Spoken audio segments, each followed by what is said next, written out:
Welcome to my YouTube channel, A Binary of Civil. Dear students, I hope you are all doing well and the final exam of NPTEL is very near. Okay, maybe hardly 2 assignments were there.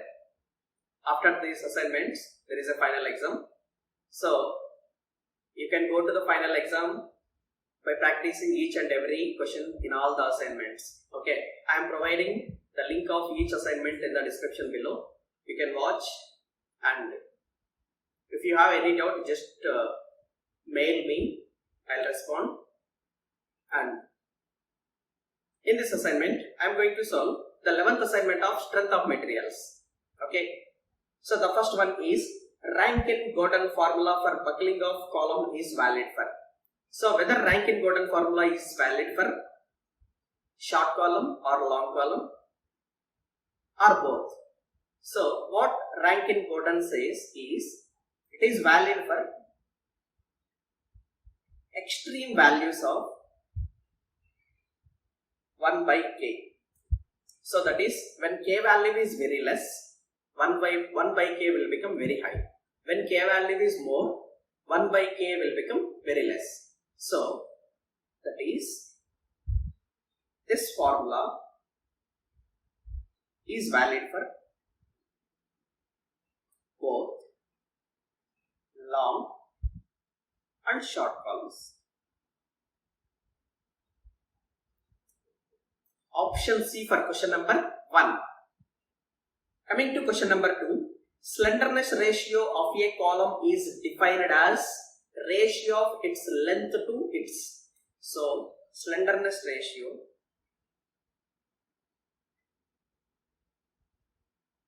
lambda is equal to length divided by least radius of gyration.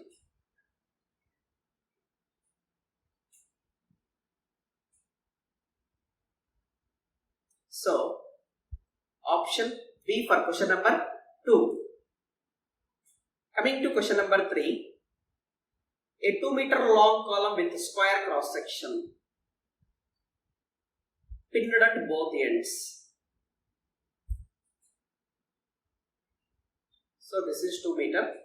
L effective will become same as L when the ends are pinned. So it will become 2000 mm. The side of the cross section is 300. The slenderness ratio nearest to round figure is slenderness ratio lambda is equal to effective length divided by least radius of gyration. Okay, first we need to calculate R minimum. R minimum is equal to root I by A.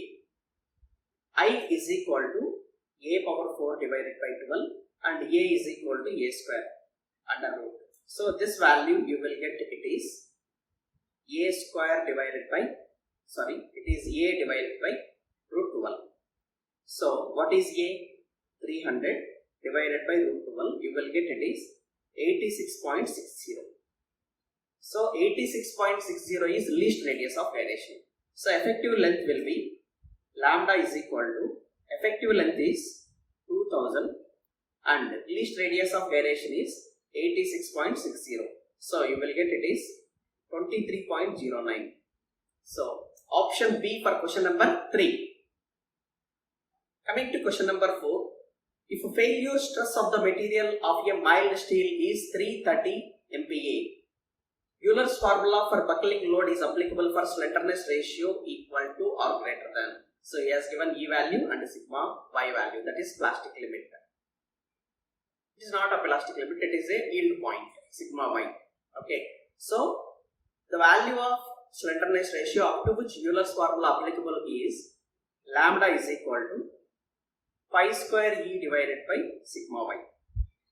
So pi square E is equal to 2 into 10 power 5 and sigma Y is 250. So you will get, it is 88.99, almost approximately equal to 89. Okay, when slenderness ratio is greater than or equal to 89, then only Euler's formula will be applicable. That is, Euler's formula will be applicable only for long columns. having slenderness ratio greater than 89 or equal. When the slenderness ratio is less than 89, this formula is not applicable. Clear? So, option B for question number 4. Coming to question number 5, the ratio of Euler's critical buckling load of two columns having same parameters with one end fixed. So, one end fixed and one end free, L effective will become 2L and both ends hinged. So, L effective will become L. So, here PCR is equal to pi square EI by L square is 4L square. 2L whole square means 4L square. Here PCR is equal to pi square EI by L square. This by PCR1 by PCR2 is equal to this divided by this. You will get finally it is 1 by 4 equal to 0.25. Option D for question number 5. Coming to question number 6. A 3 meter long circular steel column with outer dimension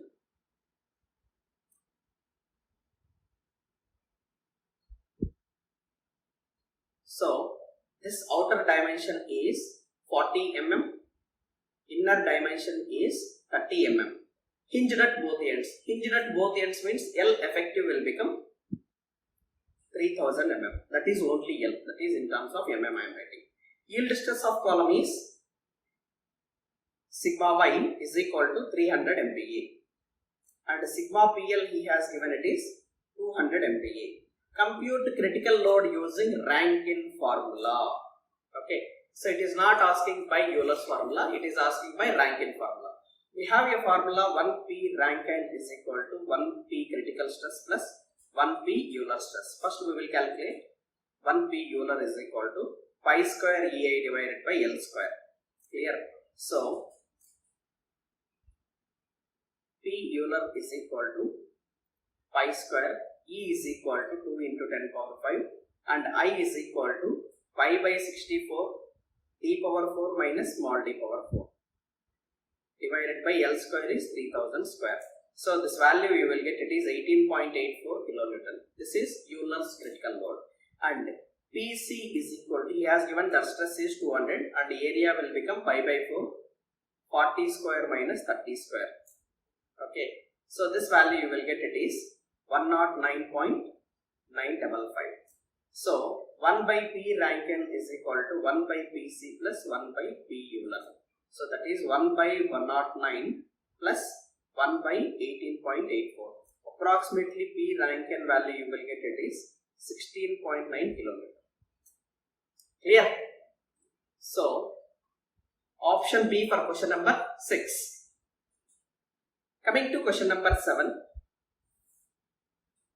An I-section steel column has 3 meters effective length.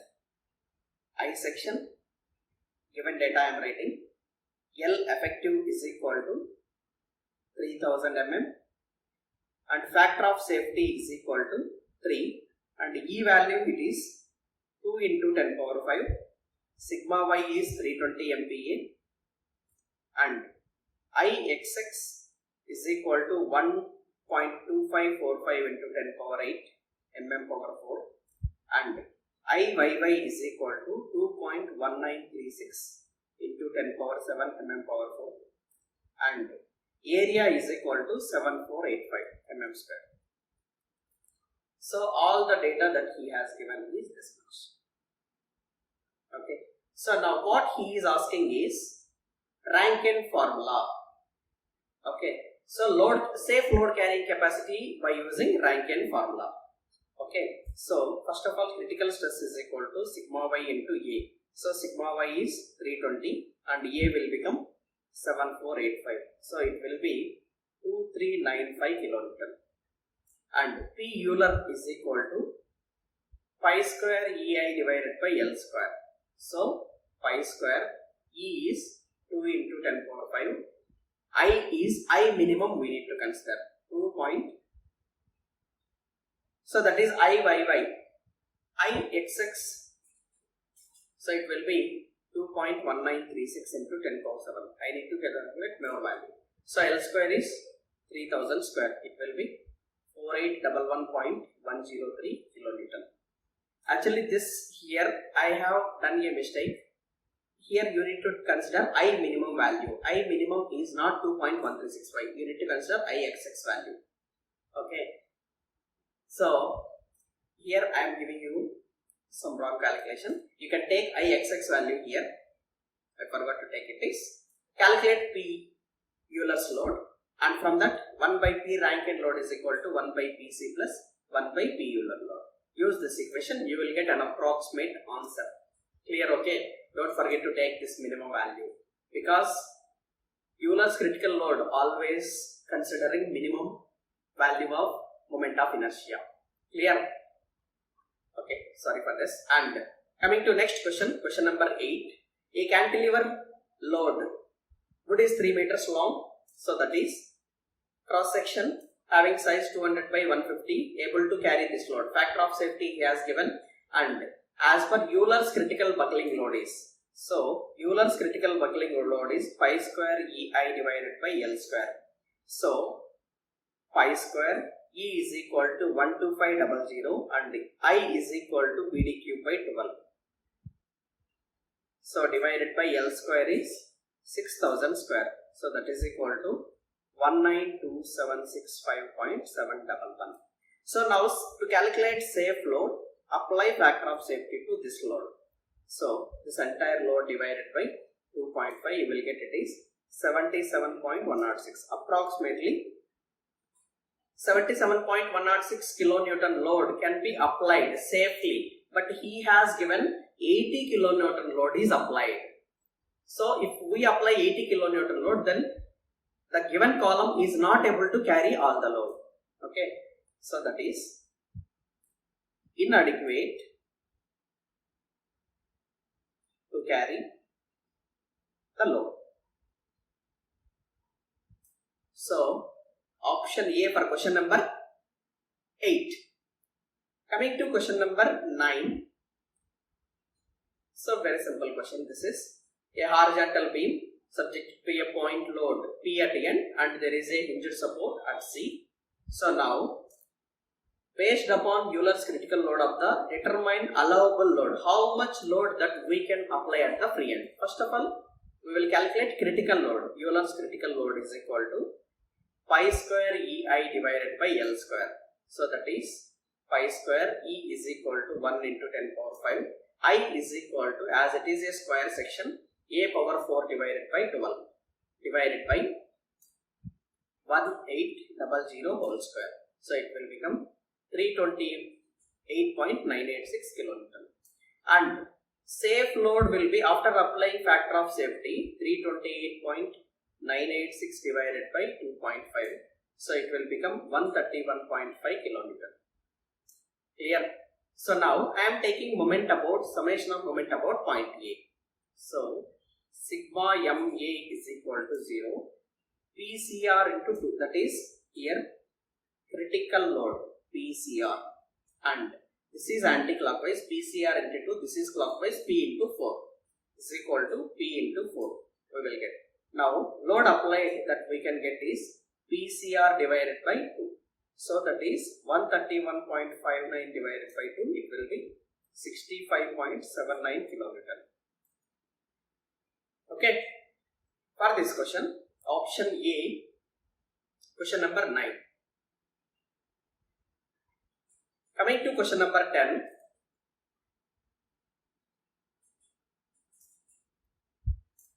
E is equal to 202 meters long, circular. He is asking calculate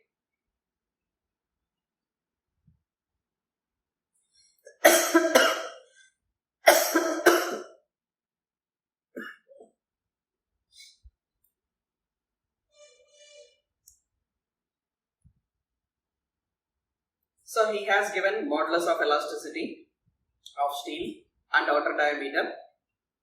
Load, axial load applied is 25 kilonewton. He is asking us to calculate what would be the thickness of this circular section.